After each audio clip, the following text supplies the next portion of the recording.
நெஞ்சிலே நெருப்ப வச்சா நீரும் அணைக்க முடியுமா? கண்ணிலே முள்ளு தைச்சா இமயம் மூட முடியுமா? பாரத கதையில் கூட பழியில் முடிஞ்ச காவியந்தான்.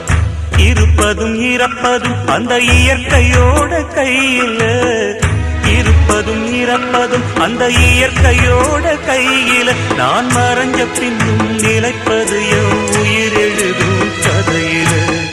சந்திரனே சூரியனே நட்சத்திர நாயகனே, சந்திரனே சூரியனே நட்சத்திர நாயகனே.